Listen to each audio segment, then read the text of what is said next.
ఎప్పుడైతే తోడేళ్ల మధ్యలోకి వెళ్తున్నారో ఆ తోడేళ్ళు మెజారిటీ ఉంటారు, వాళ్ళ బలం ఎక్కువ ఉంటుంది, వాళ్ళ డామినేషన్ ఎక్కువ ఉంటుంది. వాళ్ళు ఇది మొదటి నుంచి జరుగుతూ ఉండిద్ది. గమనిస్తే లోతు సొదొమ గొమొర్రాలో ఉన్నప్పుడు ఒక్కడే ఉంటాడు. అనుదినము తన హృదయంలో బాధపడుతూ నొప్పించబడుతూ ఉంటాడు. భూమి మీద సువార్త మొట్టమొదటిగా ప్రకటించినది నోవాహు. 120 సంవత్సరాలు ప్రకటించినా కానీ ఎవరూ రక్షణ పొందరు. కేవలం తన కుటుంబాన్ని రక్షించుకుంటాడు. లోకమంతా నోవాహును చూసి వెక్కిరిస్తుంది, కానీ నోవాహు విశ్వాసంతో ఓడ కడతాడు. డామినెంట్ ప్రజలు, డామినెంట్ వరల్డ్ ఎలా ఉంటుంది ఎప్పుడు అని అంటే చాలా బలంగా కనపడుతుంది.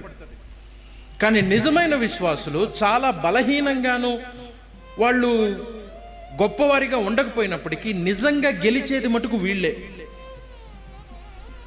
మన పరిస్థితులు చాలా బలహీనంగా ఉంటాయి, కానీ లోకం ఎంత బలంగా ఉన్నా కానీ ఆయన అంటాడు, భయపడకండి, ఈ లోకాన్ని నేను జయించాను. ఇట్ ఈజ్ నాట్, అది ఫ్యూచర్ ఈవెంట్ కాదు. ఆయన యోహాను సువార్త 15వ అధ్యాయం అంటాడు, ఈ లోకము నేను జయించాను కాబట్టి మీ విశ్వాసం ద్వారా మీరు కూడా ఈ లోకాన్ని జయిస్తారు. మన కళ్ళ ముందు ఉన్నటువంటి ఈ లోకము చాలా మిరుమిట్లు గుడిపేటువంటి ఆకర్షణీయమైనటువంటి నేత్రాశతోటి, జీవబుడంబాలతోటి మనం లాక్కెళ్ళింది.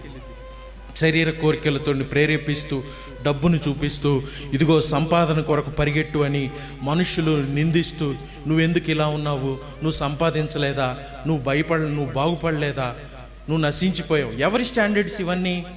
లోకం స్టాండర్డ్స్. కానీ దేవుని స్టాండర్డ్స్ ఏంటి?